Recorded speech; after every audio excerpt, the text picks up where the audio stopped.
Hi, lady. Welcome to your reading. So excited to share with you.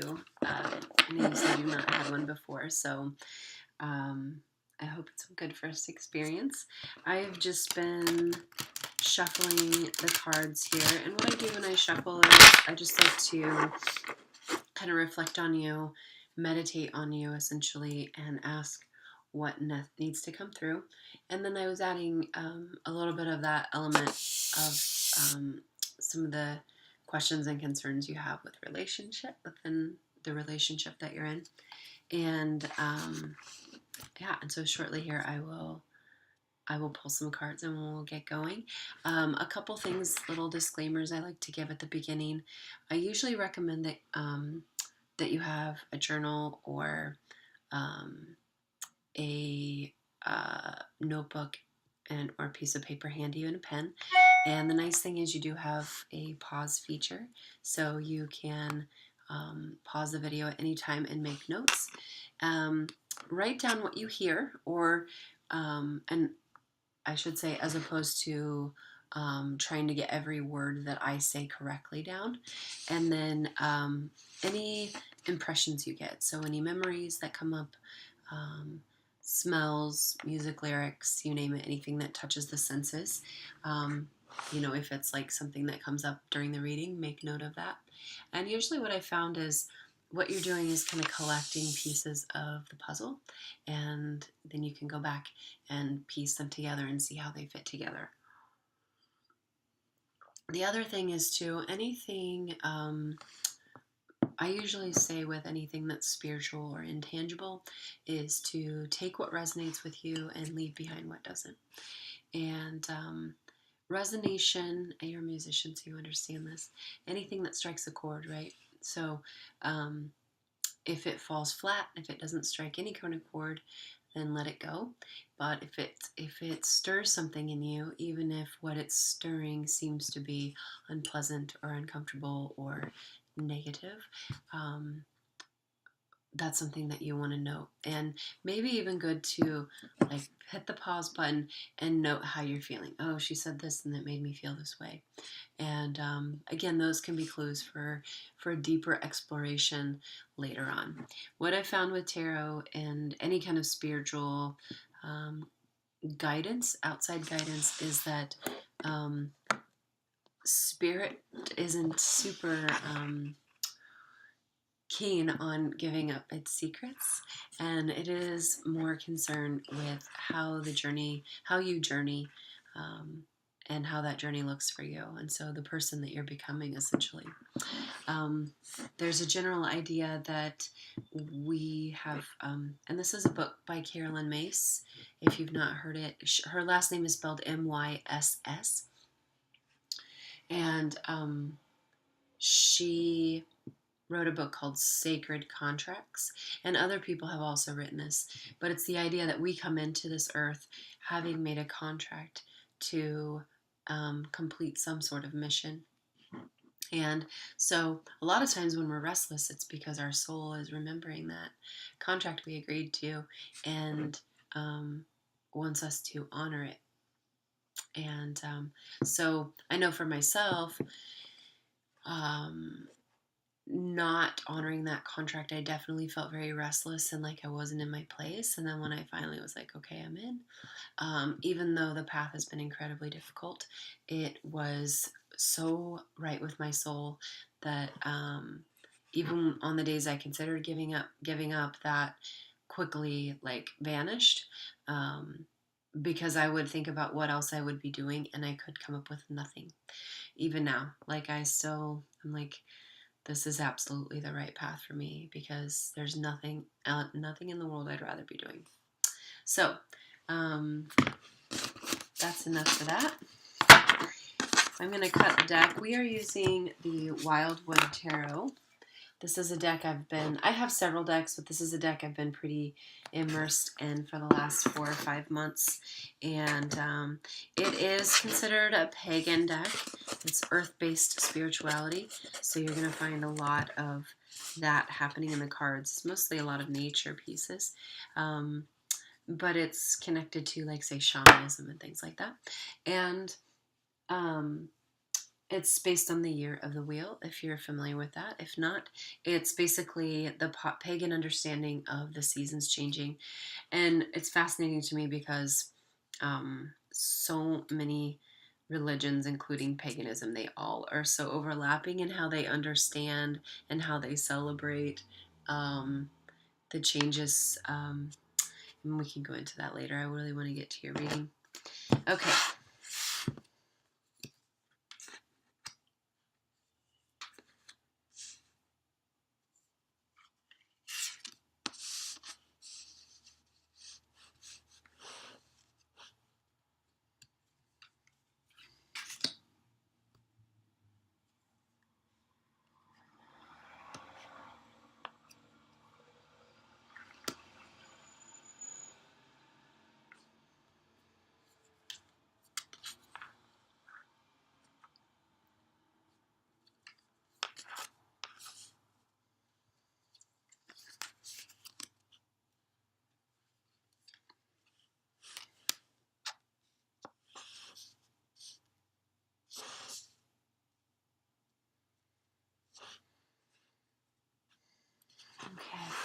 Okay.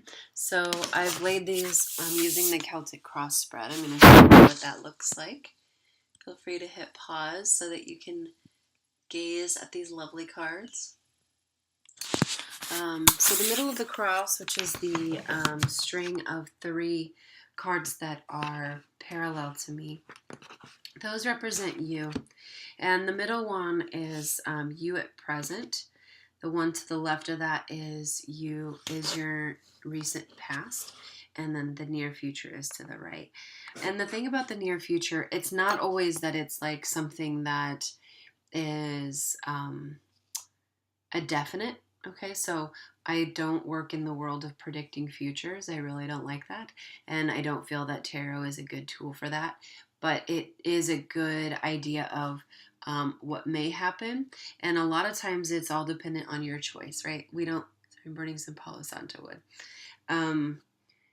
Choice is very important here. You always have the choice to make.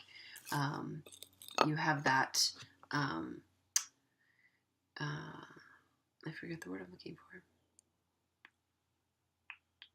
I'll think of it later. Anyway, so a lot of this is like kind of a pulse check. Where are you right now? So the card that sits in your present is the 8 of Arrows, which is struggle.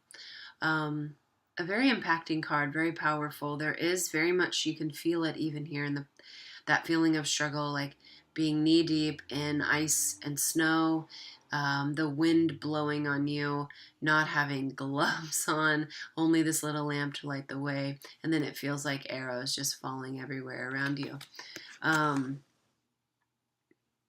So there's this sense of just like clutching everything to you, and the pain is visible on your face. And so there may have been people who've commented even on your appearance, or there may be, you may notice it more after your reading. What they're noticing is the struggle. Okay, what they're noticing is that you are displaying that struggle. Recent past, we have the Queen of Vessels, which is salmon.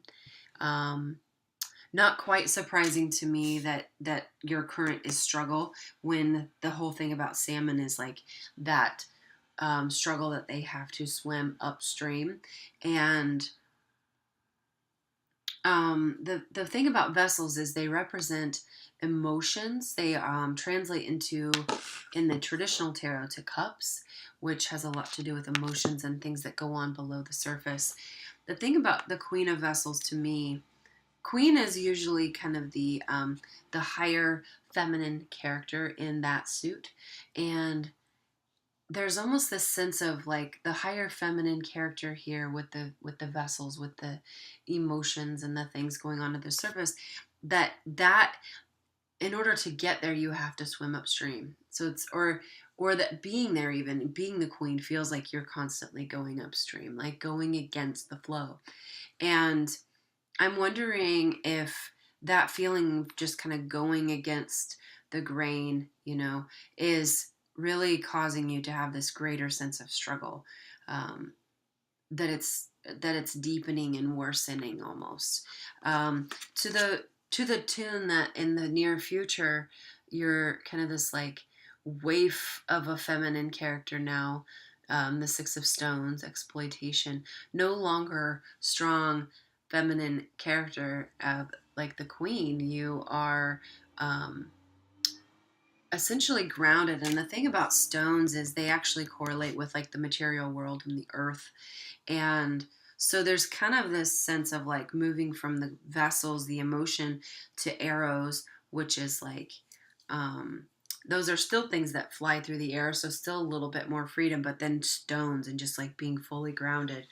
And I'm just getting the sense that like the emotional journey that you're on has been more of, in the way you viewed it, um, almost like a prison sentence. And so you're slowly being grounded and into this place where you're being exploited. The gifts you bring to the table, the emotional maturity you bring to the table is being exploited. Um, and that's for someone else's gain, unfortunately, not for your own. And so, this is a really good opportunity to pull back and really check in with your heart and see what you can even ask your heart. Like, you just kind of close your eyes and tune in and just say, heart, where do we feel like we're being exploited? And allow it to speak, and allow it to, for images or words or names to come up. And um and you may just like take a minute to write those things down and then step away, because it's going to be tempting to, especially if your ego is attached to those things, it's going to be very tempting to go like, oh, no, no, no, that's not what's bothering me, and dismiss it. But your heart is speaking, and your heart is in a very vulnerable place in speaking that to you. So giving it the space and the safety and security to speak freely is going to be really important if you want to hear what it really has to say. Um, there's a card that overlays these three, and we usually call that the bridge or the barrier. And it's the bridge that leads you from the recent past to the near future, or it can be a barrier. um, and and neither of those are positive or negative, they just are. So joy is your card that's overlaying those, and it's the Three of Vessels. I think this is actually a barrier. It's actually spirit wanting you to know that, this piece of this exploitation piece is not inevitable for you. There will be, if you choose, if you choose what fills you with joy, not just choosing joy, because I feel like that's a little too abstract, but if you choose what fills you with joy, like really, if your heart's like, ooh, this is what it is, you can ask your heart in the same vein that you said, where do we feel like we're being used or exploited? You can say, what brings you the most joy? And again, let it speak. I know for me, I have creative out activities that really bring me joy, that I often forsake for, um, the importance of being busy or making money or being productive. But really, those things that bring me joy are really what make my productivity and my money making skills that much more fruitful, because I'm doing it from this place where my heart is genuinely happy. So check in there. I think what I'm getting here is that if you can tap into your joy, you're going to kind of eventually ease this feeling that you're suffering, and also maybe be strong enough to make some cuts, of the things in your life that do make you feel like you're suffering. And then you can avoid that extreme exploitation piece. If you ignore your heart, if you ignore those things that bring you joy, then the feelings that you have will continue to deteriorate. So above and below these cards, we have the hope and fears category. So in the hopes, we've got the Page of Bows, which is a stoat. It's kind of a funny little mink animal that lives in the forest. And then fears, which is the Four of Arrows, which is rest. And the stoat, I don't know much about stoat, so I'm going to look him up actually, see what we can do.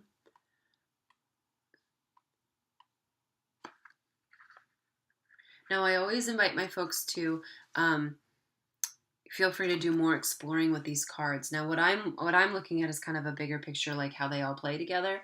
But you can also take any of the cards and do research on that suit. The suits in the Wildwood Tarot are a little bit different than the traditional, so I wanted to give you those. Vessels is cups.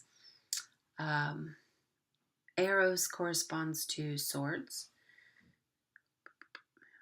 You only have, you have one bow. That's so funny. Stones corresponds to pentacles or coins, and bows corresponds to wands. So one resource that's really good is Biddy Tarot, Biddy tarot.com, and she has a place where you can learn the tarot and learn the cards. What I recommend usually is just like scan that description, but make note of anything that sticks out to you, okay? Because it's a very generalized understanding, although it's very thorough. It's very generalized, and not everything will apply to you, and you can honestly go crazy trying to make everything fit the picture. So just scan it, see what jumps out. That's what you were meant to know. Okay, Page of Bows.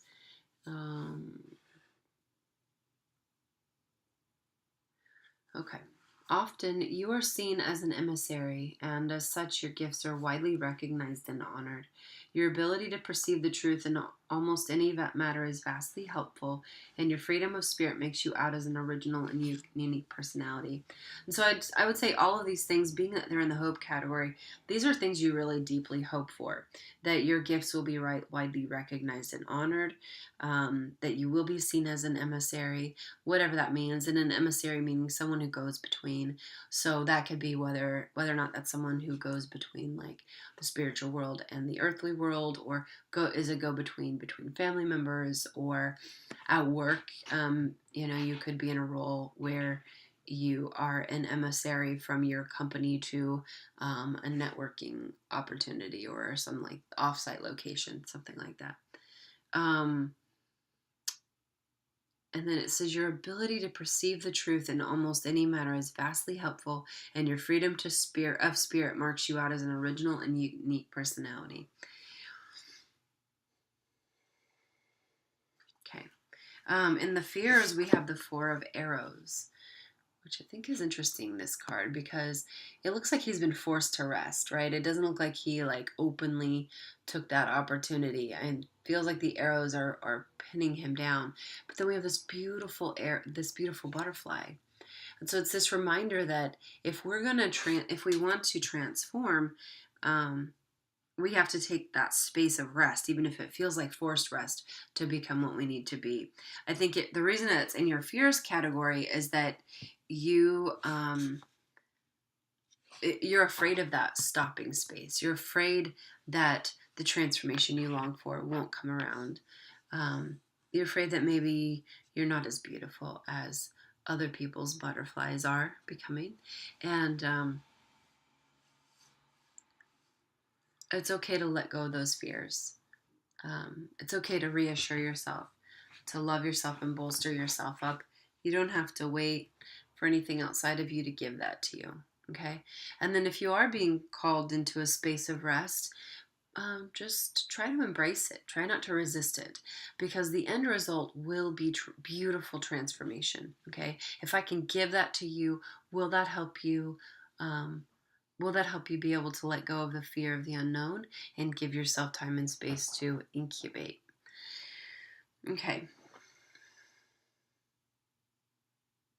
I want to look up a Celtic cross spread, and I've been doing this a lot more recently where I stay a little bit more true to it.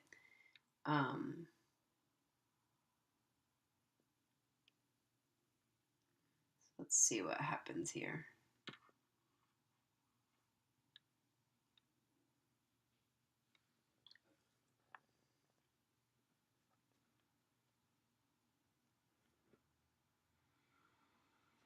Okay. So in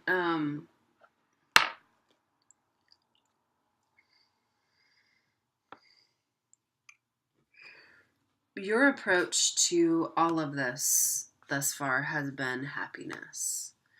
And I think my question here is, whose happiness? Is this your happiness? Are you ultimately happy where you are? Or is this the happiness of others around you, whether it's the person that you're dating or the family, let's say, that wants you to get married, or the friends who are all already coupled and they want you to continue being in a couple so that you can spend time with them? Like, whose happiness have you been so very focused on? Because from what I'm seeing with the struggle and the things in the cards past, it's not your happiness that's been your focus. And I think it's time to really to come back to that and give your heart some space to speak on where it feels happiest. And maybe at this point, it won't even be able to identify that. It'll just be able to tell you that it's not happy. And you're going to have to kind of intuit and make some changes to give it more opportunity for happiness. The environment that you're in is the Two of Arrows in Justice. And so it's kind of what I'm getting the sense of here. So there's a feather and there's a bunch of gold, and they are weighing the same. And it's almost like there's an appearance of balance. There's an appearance of balance in this situation, but the reality is one person gave a feather and the other person gave of their gold. So one pet person gave of something that was and was dispensable for them, and the other gave of a great value of something that they had. Um,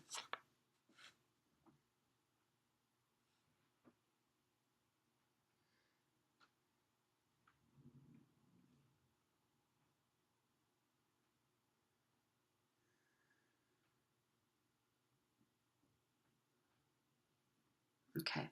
What you need to know now is the wheel. And this is number 10 in the major arcana. What we've been dealing with so far is the minor arcana. Major arcana, there are, I think, 12 or 13 of those cards.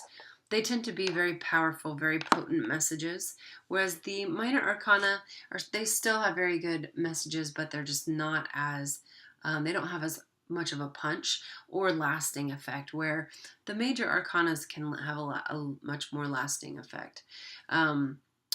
The wheel is interesting because the wheel represents, like, just in the a year of the wheel, it represents a full circle of time. For the year of the wheel, it's a year, whereas in the wheel here, it is all of time and all of resources. So I want to look that one up real quick. Number 10.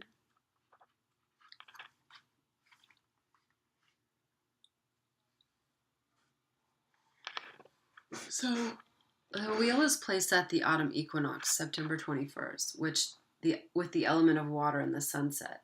The setting sun gives warning that the days are shortening as winter approaches. And I think what is important to know about this is the timing, first of all. That really, I think you should make a decision by the autumn equinox. Um, you have the rest of spring and all of summer to really set with the decision that you need to make. But to have made that by the end of September is to show that you're not willing to carry anything into the future that is going to hinder you or drag you down. And that's really important for the winter season, because we need all of our energy to be conserved for the sake of survival.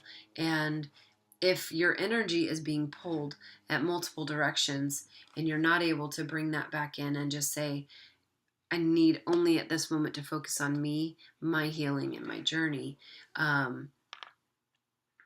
then you won't be able to do that.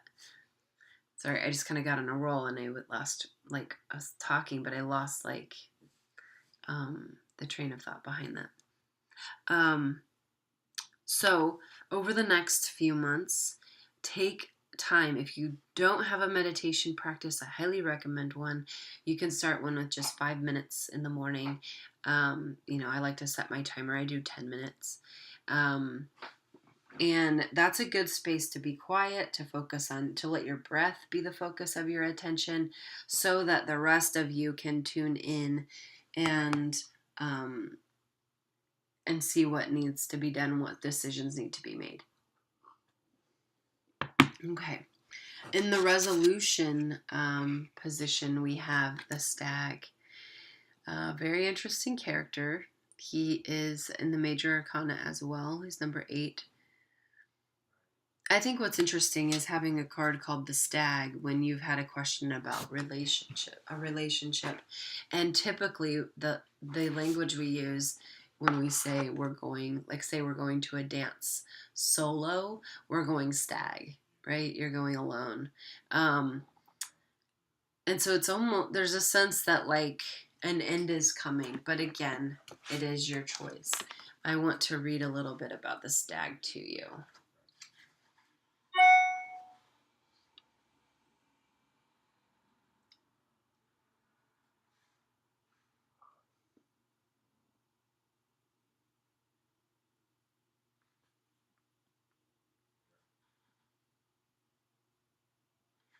On a personal level, some kind of adjustment or interaction has taken place. The key word here is responsibility. We must, as individuals, constantly observe the rules and regulations of society, and these can fluctuate as views and knowledge of civilization changes. Whether on a political or moral level, we subconsciously know when a realignment of our perceptions is due. This is a time to welcome the justice that has arrived with the coming of the spring and the fire of creation. Face the coming season with honesty and integrity, and trust to find right and appropriate action. It's interesting that it comes after injustice. So I think it's fascinating that, through all of this, justice is going to be what eventually you find coming into your life.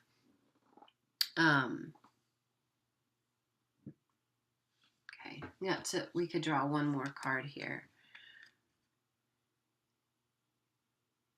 And that's number 19 of the Major Arcana, the Sun of Life. This is a powerful card. You've got that light shining like directly from your chest. Again, that's letting yourself be heart-led. Letting the light that lights your path come from your heart center. And standing strong. There's a sense this chick is standing very strong, and her heart is, as she pulls her shoulders back and opens her hands, it is her heart that really seems to be pulling forward. And I'm going to read a little bit about the Sun of Life as well. Okay, number 19.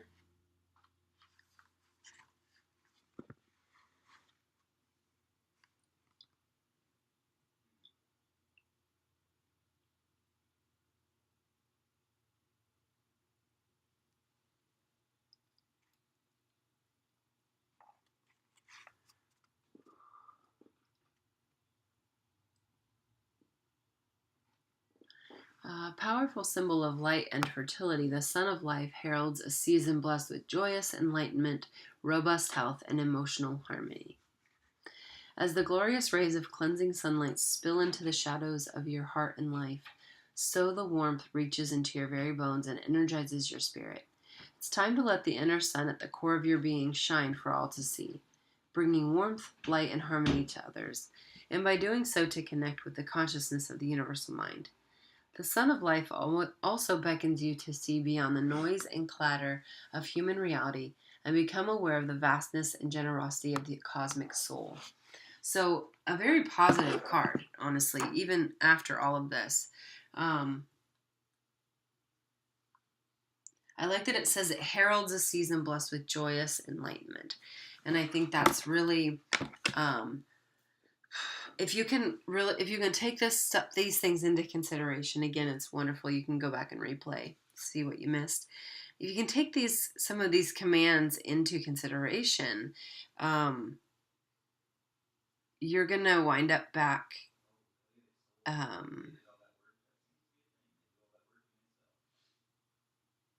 what am I saying?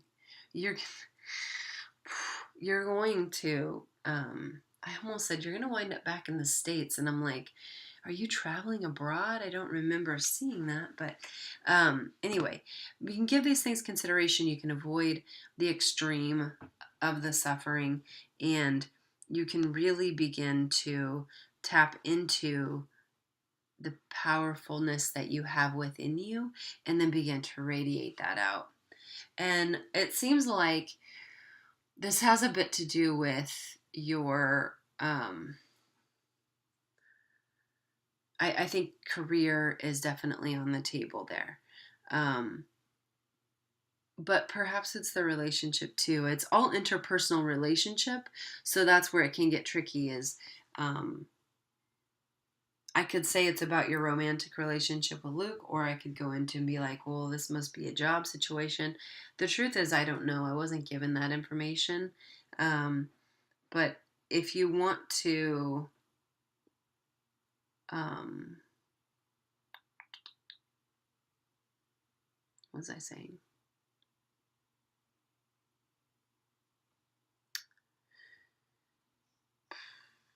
Okay. I think we are at about time. Um, if you, that's all that's coming up for me anyway. So I'm gonna cut it. I'm gonna cut it down, or I'm gonna shut it down. If you have any questions or concerned about any of these things, please feel free to message me. I don't. I will. I use the disclaimer that I am not the one bearing them. Like I'm not the one with the actual message. So Um, so I may not have good answers for you. You may want to take the questions and things, statements or concerns that you have, and address them to a address them to your God, your version of God, higher self, etc. Use it as kind of fodder for your meditation times. Okay. Um, I hope I was making enough sense for you here. It feels like a little faster than normal, where usually I'm kind of struggling to keep like everything contained. So, um,